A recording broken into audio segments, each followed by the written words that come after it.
자, 이제 토지 정책과 주택 정책에 대해서 좀 말씀드리겠습니다. 또 지웠어요. 오늘 복습 많이 하라고 하는가 봐요. 정책론에서 제일 먼저 뭐였어요? 정부의 개입이죠. 까먹는데 그렇게 많은 시간이 필요한 게 아니죠. 이렇게 자꾸 반복하다 보면 되겠죠. 제가 그런 말씀을 많이 드려요. 제 몸에 사리가 많다고. 사리가 많아요. 많이 참아야 돼요. 이 일은. 많이 참고 많이 참고. 우리 애도 가르칠 수 있을 정도로. 정부의 개입 필요성하고요. 하나는 정부의 개입 수단. 왜 개입하느냐? 어떻게 개입하느냐? 왜 개입하느냐? 시장이 못하니까 개입한다. 시장이 어떤 점에서 못한다? 효율성 측면에서 못하는 경우가 있고 형평성 측면에서 못하는 경우가 있다. 효율성 측면은 원칙적으로는 내버려 두는 게 더 나은데 시장에 맡겨놨는데도 제대로 안 되는 경우 뭐라고요? 그게 시장 실패. 그럴 때 개입하는 게 있고요. 형평성 측면은 처음서부터 정부가 할 수가 없어요. 사회적 목표를 달성하는 거예요. 그 다음에 직접 개입, 간접 개입, 토지 이용 규제. 정부가 선수로 뛰는 거, 각종 지원 보조해 주는 거, 직접 간접. 됐죠? 그 다음에 이제 토지 시장에 개입하는 토지 정책, 주택 시장에 개입하는 주택 정책. 제일 중요한 게 뭐라 그랬어요? 주택 정책이라 그랬죠. 토지 정책은 토지 이용 규제가 지역지구제가 대표적이에요. 지역지구제. 요거는 이제 줄여서 지역지구제로 가는데 공법에서는 뭐라 그래요? 용도지역, 용도지구, 용도구역. 국토의 계획 및 이용에 관한 법률이 있죠. 거기에서 용도지역, 용도지구, 용도구역 이거를 여기서는 줄여서 그냥 지역지구제라고 표현하는 겁니다. 그리고 토지은행제도라든가 아까 토지비축제도라고도 했죠. 그 다음에 개발권 양도제라든가 등등등 있어요. 자, 여기서 등등등 하고 정으로 찍고 말았죠. 이거는 10분의 1 이하다 이 소리예요. 여기까지가 그나마 좀 나오는 주제들이다. 이건 개발권 양도제라 그래요. 영어로 TDR 이렇게 하는데 Transferable Development Right 해서 이건 배울 거예요 나중에. 그 다음에 주택 정책이 이제 더 중요한데요. 자, 여기 임대료 규제, 분양가 규제 요 두 가지는 성격이 같은 정책이에요. 임대시장에서 규제하느냐 분양시장에서 규제하느냐 그 차이밖에 없고요. 그 다음에 임대료 보조, 그 다음에 조세 귀착의 문제, 요 세 가지 주제가 주로 출제됩니다. 원래 이것도 나왔고 이것도 나왔어요. 다 나왔어요. 지문으로 나올 때는 다 나올 수 있어요. 근데 어떤 한 문제가 독립해서 그냥 임대료 규제만 5개 지문 묻는 문제도 많고요. 섞여서 5개 지문이 섞여서 나오는 경우도 있고요. 다음에 이제 플러스 알파로 공부하는 게 공공 임대주택 공급이에요.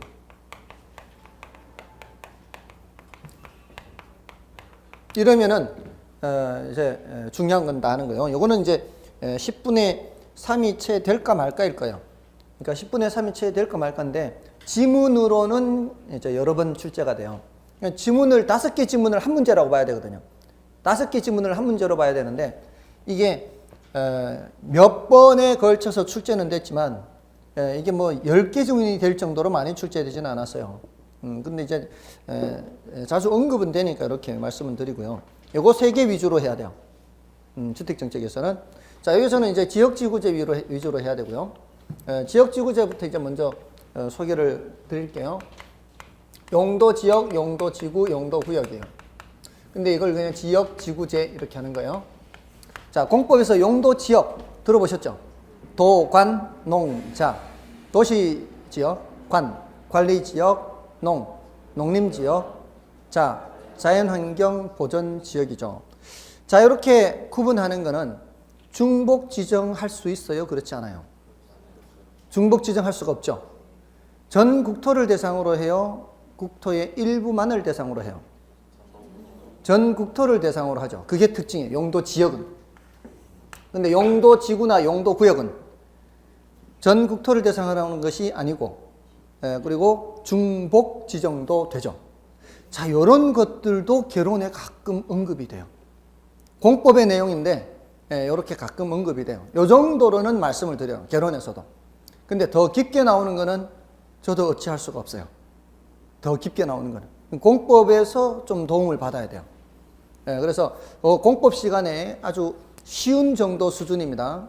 그런 정도 간혹 나오는데 제가 그거를 공법을 다 할 수가 없잖아요. 어디까지 깊게 들어가야 되느냐, 그걸 정도를 말씀을 드리기가 쉽지 않아요. 그래서 그런 정도, 간단한 정도로는 말씀을 드립니다. 아무튼 자, 이런 지역지구제를 우리 개론 입장에서는 어떤 식으로 보는가 하면은 어떤 법 규정 측면에서도 그렇게 출제는 되기는 하지만 우리 개론 입장에서는 경제적 분석을 하는 거예요. 경제적 분석. 이걸 왜 하는지, 그리고 그렇게 했을 때의 효과는 어떠한지, 그렇게 했을 때 나타나는 문제점은 어떤 것들이 있는지, 거기에 대한 대책들은 어떤 게 있는지, 자, 이런 식으로 목적, 효과, 문제점, 대책 이렇게 하고 이제 플러스 알파로 아까 그런 공법상 내용들 그런 것들을 조금 보완을 하시면 돼요. 자, 여기서 이거는 이제 중요도가 조금은 낮아요. 이거는 중요도가 제일 중요한 게 요놈이에요. 요놈. 목적.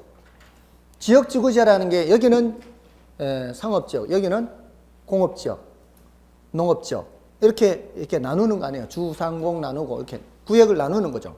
왜 나눌까요? 나누는 이유가 뭘까요? 그렇죠. 토지를 효율적으로 이용하는 거죠. 효율적으로. 토지를 효율적으로 이용하기 위한 건데 만약에 뒤죽박죽으로 이용되면 어떤 현상이 나타날까요? 난개발. 그게 자 어떤 걸까요? 내가 경치 좋은 곳에 별장을 지었는데 공사가 다 끝나자마자 옆에 축사가 들어오고 있어요.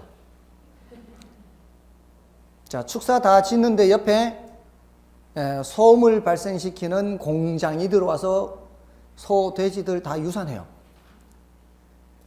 뒤죽박죽이면 이렇게 되지 않겠어요? 이게 앞 시간에 공부했던 무슨 효과가 나타나는 걸까요? 그렇죠. 부의 외부 효과가 나타나는 겁니다. 그런 부의 외부 효과를 막아야 되겠죠. 그러기 위해서 이거 하는 거예요. 목적이. 뭐라고요? 목적이? 부의 외부 효과를 뭐 하기 위해서? 제거하기 위해서 또는 이제 감소시키기 위해서 또는 신도시 개발할 때는 미리부터 방지하는 거죠. 이미 기존에 있었던 그런 지역은, 구도시 지역은 부의 외부 효과를 제거하는 거고 새로 도시를 개발할 때는 처음서부터 구역을 나눠야 되겠죠. 방지하기 위해서는. 자, 이렇게 하는 건데요. 그 다음에 효과는 그냥 듣고만 지나가세요. 중요도 안 하니까. 이렇게 하면 안 하던 것을 하는 거예요. 자, 정부가 개입하는 거죠. 자, 앞으로 이제 이 두 개는 토지정책, 주택정책은 효과를 얘기하면은 뭘 생각해야 되는가 하면은 정부가 시장에 개입을 하는 거예요. 개입을 하면은 시장에 개입한다. 그럼 직접 개입하든 간접 개입하든 어디에 영향을 미칠 수밖에 없어요. 시장에 영향을 미친다. 시장 하면 뭐 생각해야 된다 그랬어요? 수요 공급 생각해야 돼요. 그러면은 정책을 집행을 하면은 어디에 영향을 미치는 거예요? 수요나 공급에 영향을 미치는 거예요. 근데 많은 경우 어떤 정책이 기업의 생산 기술 수준에 직접 영향을 미치거나 생산 요소 가격에 직접 영향을 미치는 것은 많지 않아요. 대부분은 수요에 영향을 미쳐요. 수요에. 대체로. 자, 뒤죽박죽이던 지역이 이제는 구역을 나누어서 사용하게 되면은 부의 외부 효과를 제거하게 되죠. 그럼 살기가 좋아지겠죠. 그럼 어떻게? 수요가 증가하죠. 자, 이제 앞에 우리 공부했던 수요 공급 얘기를 하는 거예요. 자, 그 나름대로 조용하던 곳이었어요. 그 나름대로 뒤죽박죽이긴 해도 가격은 안정된 시장이었어요. 근데 그 지역이 살기 좋은 지역으로 바뀌어요. 그럼 수요가 증가하면 이제 균형이 깨지는 거죠. 자, 수요가 증가하면 이제 중개사무소에 물건 알아보러 오는 사람들이 늘어나겠죠. 그럼 거래량이 증가하면서 가격이 올라가죠. 그런 효과를 보는 거예요. 그래서 요거를 단기 효과라 그래요. 우선은 수요가 증가하니까 가격 올라가고 거래량 늘어나겠죠. 자, 그러면 파는 사람 입장에서는 돈 되죠. 돈 되니까 그 다음은 뭐가 증가하게 되는가 하면은 공급이 증가해요. 돈 되니까. 자, 공급이 증가하면은 이제 어떻게? 가격이 내려가겠죠. 그래서 다시 원위치가 되는 거예요. 그러니까 올라갔던 가격이 공급이 증가하면은 가격이 내려가게 되는 거죠. 이런 효과를 얘기하는 거예요. 그래서 보통 단기 효과는 수요부터 시작을 하고요. 장기적으로는 공급까지 얘기하면은 그게 효과 얘기하는 거예요. 근데 그거는 지금 여기 안 해놨죠, 지금. 우리 요약집에 안 해놨죠. 이건 이제 중요도가 낮기 때문에 안 해놓은 거예요. 근데 이제 문제점이에요, 문제점. 자, 이 지역지구제라는 것이 다시 여기는 주거지역, 여기는 상업지역, 여기는 공업지역 이렇게 나누는 거예요. 이렇게 머릿속에 그걸 생각을 해보세요. 근데 주상공만 있나요? 녹지지역 있잖아요. 또 도관농자죠. 자, 이건 용도지역이고 용도지구도 있죠. 용도지구가 몇 개 있죠? 그거 다 외우셨나요?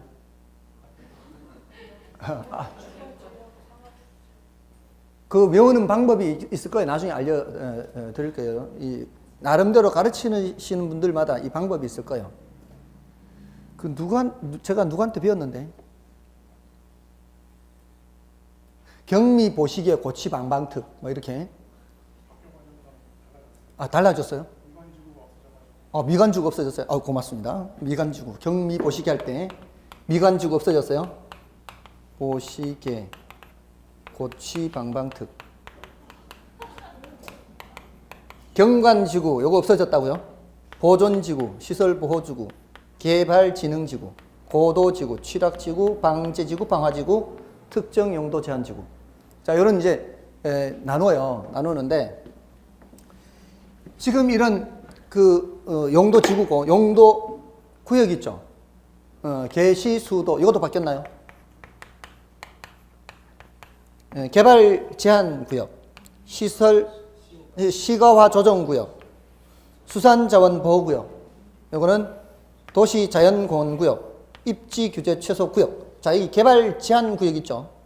자, 이런 이 개발제한구역은 개발을 제한하는 거죠. 또 여기 도관농자, 자연환경보전지역이죠. 이런 곳은 개발을 제한하는 것이죠. 그 다음에 도시지역 중에서 주, 상, 공, 녹 있죠. 녹지지역도 개발이 제한되는 지역이죠. 근데 이렇게 크게 이제 이쪽을 위주로 기억을 하세요. 이쪽을 위주로 하고 여기도 이제 조금 이렇게 겹쳐질 수 있는데 일단 토지를 이거는 이제 여담으로 하는 거예요. 여담으로. 개론에서는 중요도가 좀 낮은데 기본적으로 토지를 구분할 때는 세 가지로 구분해요. 세 가지. 우리가 인간의 입장에서 생각하는 거예요. 인간의 입장에서 일단 집을 짓고 살아야 되고 무슨 상가도 있어야 되고 공장도 지어야 되죠. 맞나요? 그러면은 그런 땅은 개발 목적이에요. 개발 목적. 건물을 지어야 되니까. 자연 그 상태로 이용을 하지 않고 건물을 지어서 이용을 해야 되는 땅. 그런 땅은 무슨 목적으로 사용하는 거예요? 개발 목적으로 토지를 분류를 해요. 세 가지로 분류를 할 때 개발 목적으로 사용할 땅, 또 앞으로 후손들을 위해서 보존을 해야 되는 땅, 또 하나는 인간이 먹고 살아야 되죠. 먹고 살려면은 뭔가 농산물을 생산해야 되고 임산물을 생산해야 되죠. 무슨 목적? 생산 목적으로 세 가지로 분류를 하는 거예요. 그래야 되지 않겠어요? 그냥 다른 걸 떠나서 인간 입장에서 거기 집 짓고 살고 개발 목적, 나중에 보존할 거, 생산할 거. 그러면 자, 도시지역은 어디로 가는 거예요? 이쪽으로 가는 거죠. 맞나요? 농림지역은 이게 뭔가를 생산하는 거예요. 농사 짓고 임산물 생산하고 농림지역. 이거는 뭐예요? 자연환경 보존지역이죠. 지금 뭐가 빠져 있어요? 관리지역이 빠져 있죠. 관리지역은 이쪽으로도 어느 한쪽으로만 분류하기가 곤란하니까 일단은 관리지역으로 해놓고 그 중에서 다시 앞으로 개발 여지가 있는 관리지역, 생산 목적으로 사용하는 관리지역, 보존할 관리지역 해서 어떻게 해요? 계획관리지역, 생산관리지역, 보전관리지역 이렇게 구분하는 거예요. 그러니까 관리지역의 토지를 산다면, 만약에 투자 목적으로 산다면 어디에 걸 사야 되는 거예요?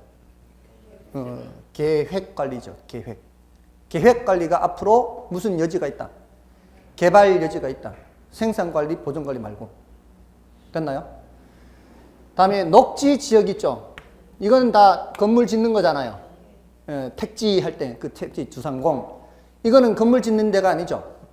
물론 이제 농사용 무슨 창고라든가 이런 거는 할 수가 있겠지만, 기본적으로는 개발하는 곳이 아니죠. 근데 얘도, 녹지지역도 해놓고 다시 개발 가능성이 있는 지역과 생산 목적으로, 보전 목적으로. 그러니까 어떻게 해요? 보전 녹지 있죠? 생산 녹지 있죠? 요거는 계획 녹지라 안 하고 자연 녹지라 그래요. 됐나요? 얘네들은 이름을 그대로 붙이죠? 보전 관리, 보전 녹지, 생산 관리, 생산 녹지. 이런 것들은 개발하는 곳이 아니다 이 말이에요. 근데 여기 관리지에서는 계획 관리라고 하는데 녹지 지역에서는 자연 녹지다 이렇게 얘기한다고요. 그러면 녹지 지역에서 앞으로 투자 목적으로 토지를 산다면 어디 사야 돼요? 자연 녹지에서 사야 되는 거죠. 앞으로 개발 여지가 있는. 됐나요? 기본적으로 토지를 몇 수로 나누기 때문에, 세 수로 나누기 때문에 요거는 이제 일단 나누어 놓고 다시 나누는 거죠. 됐나요? 자, 이런 식으로 이렇게 나눈단 말이에요. 자, 그럼 보세요. 누구 땅은 보전관리 지역에 들어가 있고, 누구 땅은 계획관리 또는 도시지역에 편입돼서 개발을 할 수가 있어요. 내가 뭔 잘못을 했길래 보전관리 지역에 내 땅이 들어가? 내가 뭔 잘한 일이 있어서 내 땅은 도시지역에 들어가? 세종특별자치시 하는데 하다 보니까 그렇게 된 거 아니에요? 거기 보니까 떼부자들이 많아요. 부자들이 많아요. 거기 어떤 사람이 부자인가 하면은 수용에 대해서 정부 청사가 들어가는 그런 땅 주인이 돈을 많이 번 게 아니고, 수용은 안 됐어. 근데 개발은 되고 있어. 수용할 때는 보상금 줄 때 개발 이익을 배제하고 보상금을 주니까. 그러니까 투기를 하더라도 어디 개발한다 그러면은 정확하게 잘 찍으면 안 돼요. 빗 맞아서 찍어야 돼.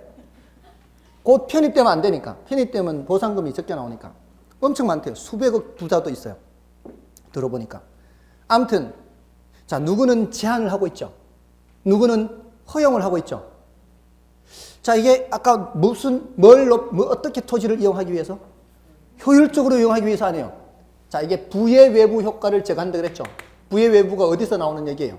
여기 시장 실패, 여기는 사회적 목표 달성 이렇게 했잖아요. 시장 실패 안에 뭐가 있어요? 외공불비, 아까 외부 효과 있죠? 그 시장 실패를 수정하는 거 바로 부의 외부 효과 제거가 요거란 말이에요. 요거. 그러니까 여러분들이 말씀하신 대로 토지를 어떻게 이용하기 위해서, 효율적으로 이용하기 위해서 하는 거죠. 근데 아까 뭐라고 그랬어요? 효율성과 형평성은 상충하는 개념이라고 그랬죠.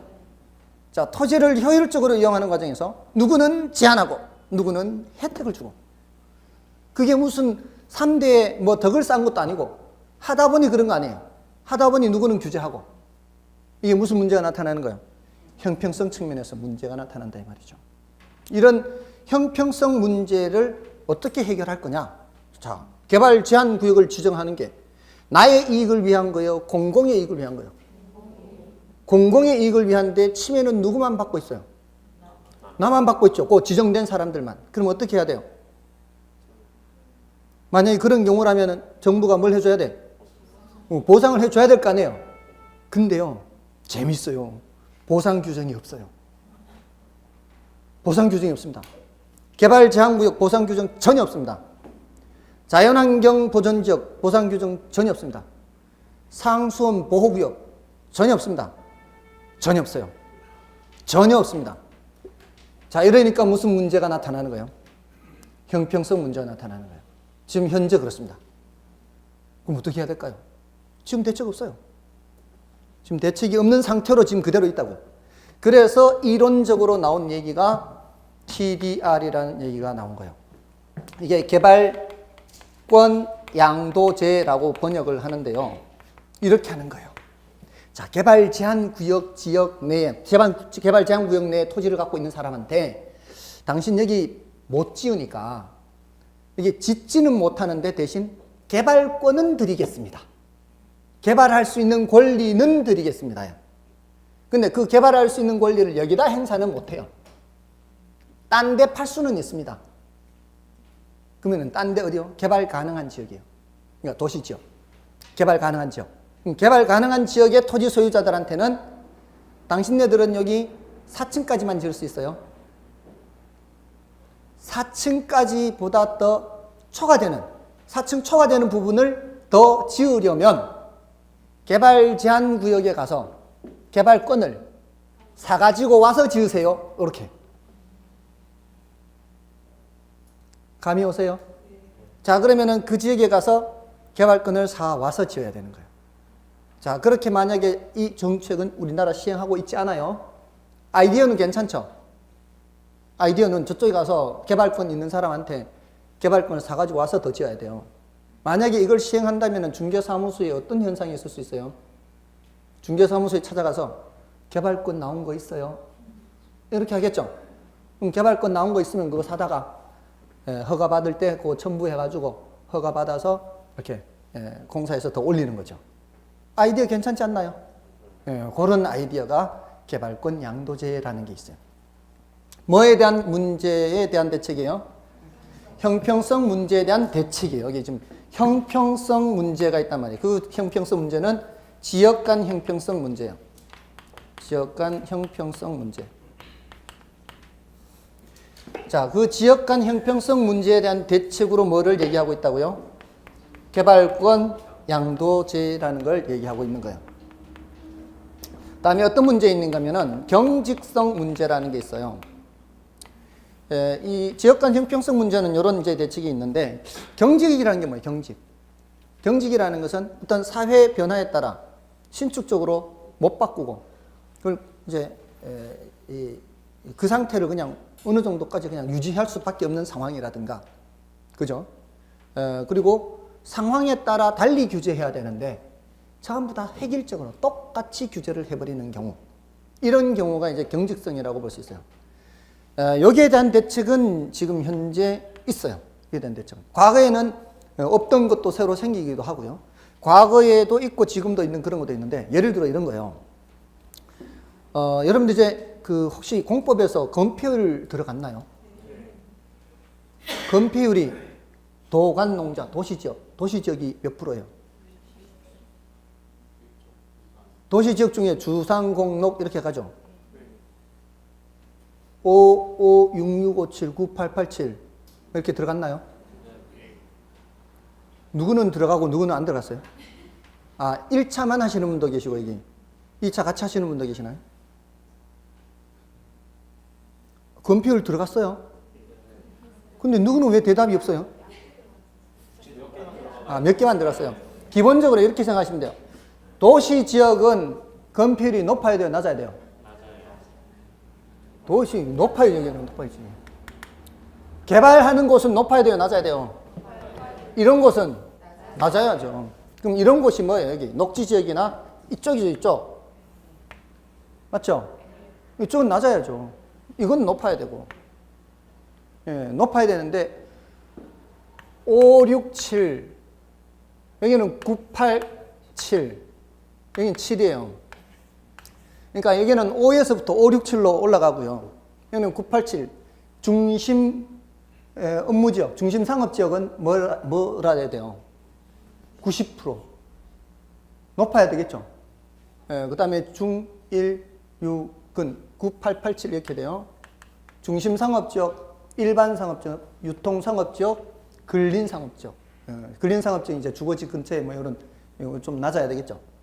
공업지역은 전부 다 7이에요. 70% 공업지역은. 주거지역은 5, 6, 7로 나눠지는데, 주거지역은 전용 주거지역, 일반 주거지역, 준주거지역 나누거든요. 그러니까 건폐율이 낮을수록 주변 환경이 어때요? 쾌적하겠죠. 건폐율이 낮을수록. 그러니까 전용 주거지역은 어때야 돼요? 낮아야 될 거 아니에요.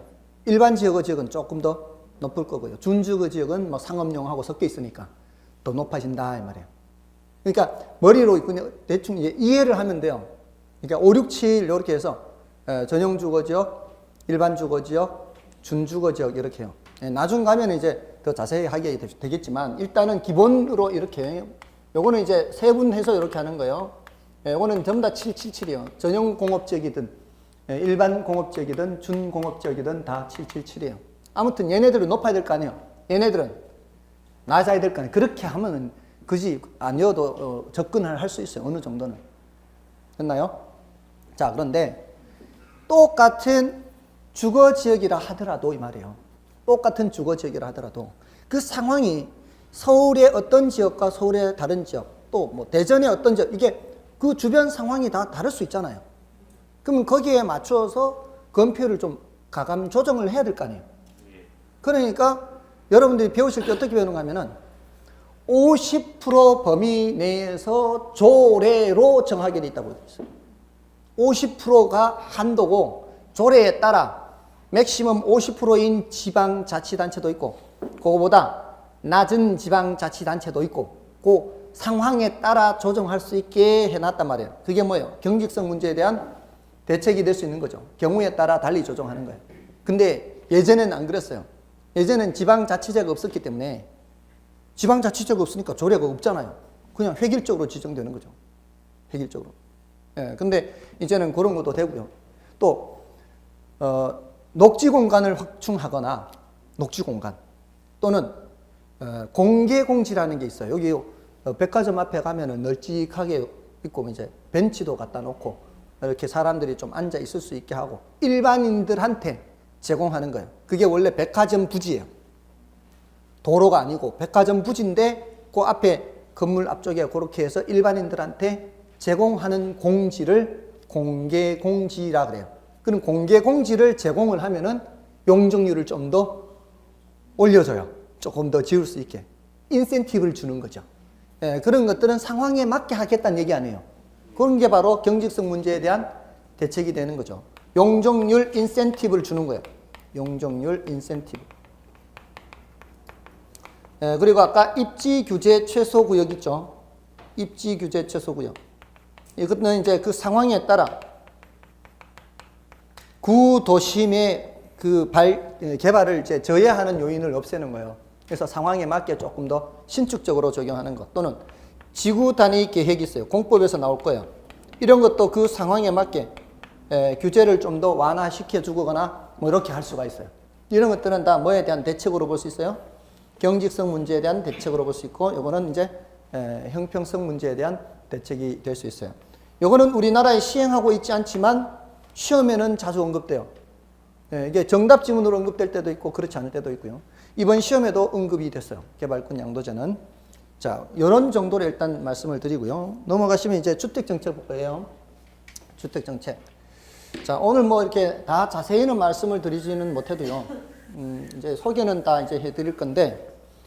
자, 일단 주택정책에서는 제일 중요한 게 맨 위에 있는 임대료 규제예요. 이거 올해도 출제됐어요. 이건 뭐 거의 해마다 나온다고 봐야 돼. 임대료 규제는. 임대료 규제는 시장 임대료가 어떻다고 판단하는 거예요. 정부가. 너무 높다라고 판단하는 거예요. 너무 높다. 그러니까 규제하는 거 아니에요. 누구를 규제하는 거예요? 임대인을 규제하는 거죠. 시장 임대료가 너무 높다라고 보니까 임대인한테 뭐라고 하는 거예요? 당신네들 이 정도 수준보다 더 높게 받지 마세요. 근데 그 규제하는 수준이 시장 임대료보다 높은 수준이에요? 낮은 수준이에요? 시장 임대료보다 낮은 수준이겠죠. 그러니까 규제 임대료보다 시장 임대료보다 낮게 시장 임대료보다 낮게 규제하는 거예요. 만약에 시장 임대료보다 높게 규제하면 어떻게 될까요? 어떤 현상이 나타날까요?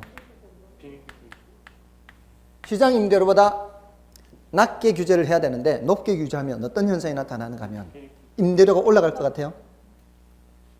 시장 임대료의 의미를 봐야 돼요. 시장 임대료가 여러분들이 이제 중개사무소에 가서 방값이 요새 얼마 해요? 원룸 한 달에 얼마예요? 요새 한 50만 원 해요. 이렇게 말할 때 그게 이제 시장 임대료라고 생각해 보세요. 그러면 집주인 입장에서 중개사무소에 우리 집 60만 원 좀 받아주세요. 이러면은 집을 그렇게 내놓을 수 있을까요? 집이 안 나가겠죠. 시장 임대료가 50인데 시장 임대료 50의 의미는 임대인은 그것보다 더 높게 방을 내놓으면 방이 안 나가요. 임차인 입장에서는 50보다 더 싸게는 못 구한다 얘기예요. 뭔지 아시겠죠? 자, 그런 상황에서 말이에요. 50보다 더 높게 방을 내놓으면 방이 안 나간단 말이에요. 근데 정부가 나서서 60보다 더 높게 받으면 처벌하겠다. 임대인들이 눈도 끔찍 안 하죠. 60 내놓을 생각이 있어요, 없어요? 60 내놓을 생각도 없어요. 그렇게 내놓으면 자기 집 안 나가는데 왜 그렇게 내놔? 규제를 그 위에 하는 것은 아무 의미 없다 이 말이에요. 아무 의미가 없는 행동을 한다 이 말이에요. 그러니까 시장 임대료보다 높게 규제하면 효과가 있다 없다? 효과가 없다. 이거 시험에 엄청 많이 나왔어요. 언제 효과가 나타난다? 낮게 해야 효과가 나타나는 거예요. 자, 그러면 이랬을 때, 자, 이것도 이제 수요 공급 얘기해야 돼요. 아까 이게 여기서는 효과가 별로 중요하지 않은데, 여기서는 수요자들과 공급자들 한테 미치는 영향, 그리고 시장에 나타나는 효과, 이렇게 되는 거예요. 자, 이제 간단하게만 할게요. 수요자들 입장에서는 어떤 생각할까요? 이제 정부가 예를 들어 50만 원 하는, 평당 50만 원 하는 거를 40으로 규제를 해주면 든든한 백이 생겼죠. 그렇게 안 하면 이제 처벌받는 임대인들이 그게 두려우면 어떻게 해요? 받을 수밖에 없죠. 그러면은 임차인 입장에서는 야, 이거 방 좀 넓은 방으로 좀 옮길까? 이제 저소득층들은 방 개수도 뭐 한 단칸방이라든가 뭐 10평짜리 좁은 집에 살다가 40만 원으로 평당 40만 원으로 이렇게 낮추면은 이제는 12평으로 해도 1년에 480만 원. 원래는 50만 원 하던 건데 10평짜리 살던 사람이 1년에 500만 원 내다가 이제는 40만 원으로 규제하면은 1년에 480만 원만 내도 되죠. 평당 40만 원이 평당 50만 원이던 것이. 그럼 이렇게 평수가 늘어나는 게 바로 수요가 증가하는 거예요. 수요가 증가하는 거예요. 조금 더 넓은 집을 알아보는 사람들이 중개사무소에 많이 나타나겠죠. 자, 근데 임대인들 입장에서 생각해 보세요. 이 사람들은 수요를 증가시켜요. 임대인들 입장, 공급자, 이 사람들 입장에서는 50만 원은 받아야, 평당 50만 원 받아야, 10평짜리 같으면 1년에 500원 받아야 내 집 살 때 들었던 돈, 그 대출 받아가지고 샀는데 그 이자도 좀 갚고, 내 집 살라고 내가 돈을 모으느라고 먹을 거 안 먹고, 입을 거 안 입고 모았는데 그 수익도 좀 내고, 또 수선을 해줘야 될 거 아니에요. 도배장판도 해주고 뭐도 고쳐주고 500원 받아야 되는데 400밖에 못 받아. 자, 그럼 어떤 생각할까요? 우선은 정부가 처벌하는 게 두려워서 400만 원 받을 수밖에 없을지라도 나중 되면 이게 돈이 안 되니까 임대주택이 점점 줄겠죠. 이제 헐고, 지금 새 집은 어쩔 수 없지만 헐고 새로 지으려고 하는 사람 입장에서는 새로 짓지 않을 가능성이 많죠. 그럼 어떻게 임대료가 공급이 줄죠. 공급이 줄어요. 이게 이제 가장 심각한 문제예요. 수요는 증가하는데 공급이 감소하면은 주택 구하기가 어렵죠. 집 구하기가 어려워요. 수요는 증가했는데 물량은 조금씩 줄어요. 바로 때려 부수지는 않으니까 서서히 줍니다.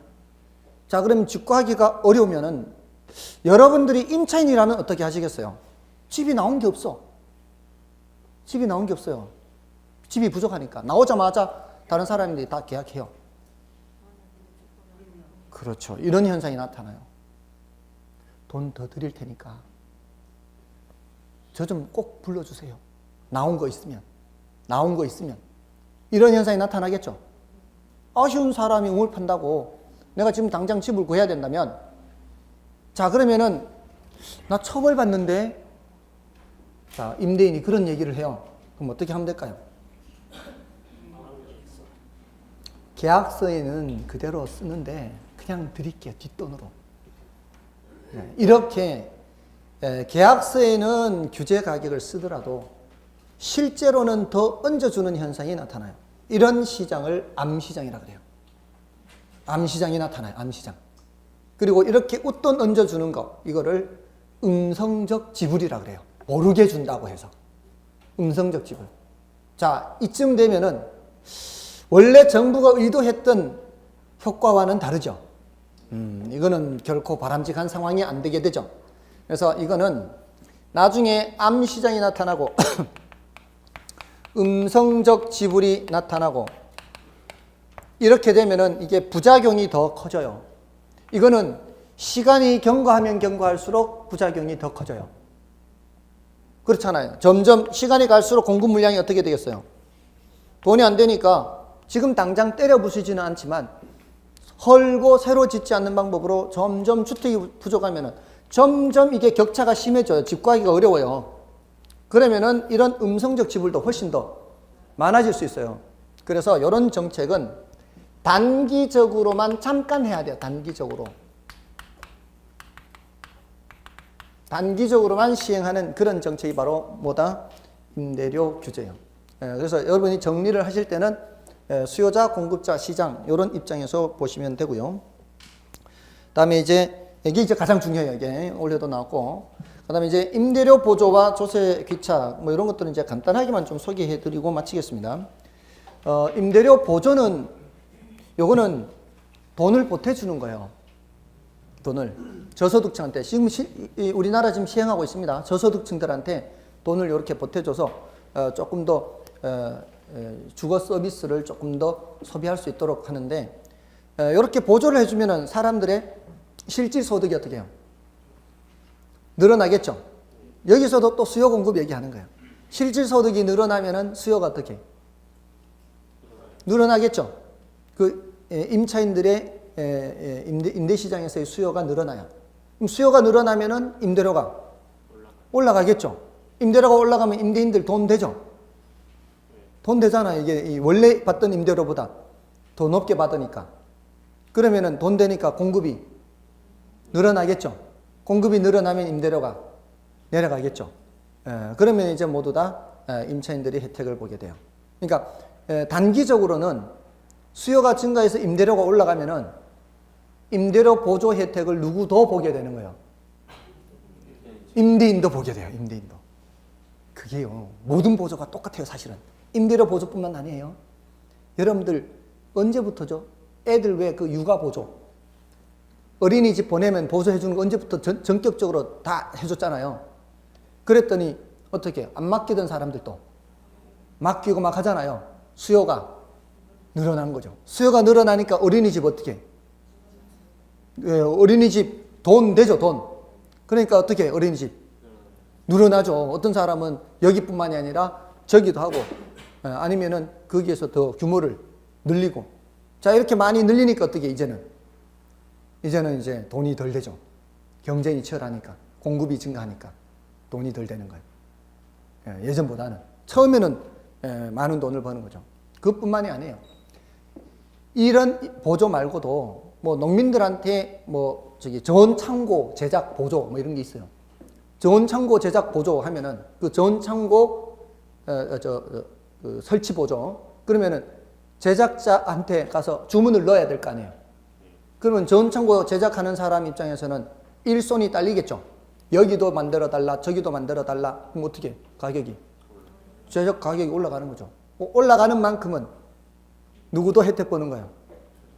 제작하는 그 공급자도 혜택 보는 거죠. 자, 그러다 보면은 어떻게 해요?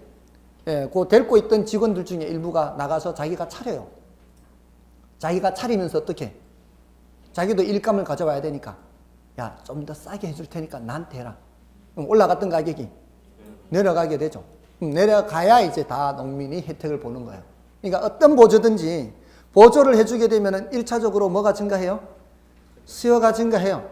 수요가 증가해서 가격이 올라가요. 가격이 올라가는 만큼은 처음엔 누구도 혜택 보는 거예요. 공급자도 혜택을 보는 거예요. 그러니까 공급자들 돈 되니까 공급이 늘어나요. 늘어나면은 가격이 내려가죠. 가격이 내려가면 이제 공급자가 얻는 혜택은 이제 사라지게 되는 거예요.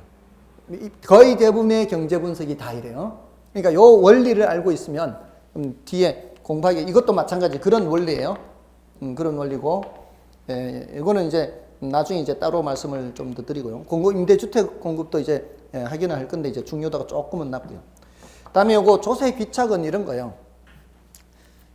조세를 부과하게 되면은 그 세금을 보통은 공급자한테 부과를 하거든요. 보통. 우리 왜 신용카드 쓰면은 거기 11,000원이면 거의 1,000원은 부가세고 10,000원이 이제 공급 가격이죠. 그 공급 가격에 1,000원을 얹어서 우리가 세금을 낸단 말이에요. 근데 그걸 납부하는 사람은 누구예요? 사업자가 납부해야 되죠. 그러니까 우리는 세금을 냈지만 납부하는 의무가 있는 거는 그 사업자예요. 그러니까 그 부가세를 탈세한다 그러죠. 그러니까 우리는 낼 만큼 다 낸 거예요. 근데 사업자가 그거 안 내면 탈세를 하는 거죠. 자, 아무튼 이렇게 하거나 또는 임대주택에 재산세를 부과하는 거예요. 자가주택 말고요. 임대주택에. 자가주택에 재산세를 매기는 거는 자기가 그냥 낼 수밖에 없어요.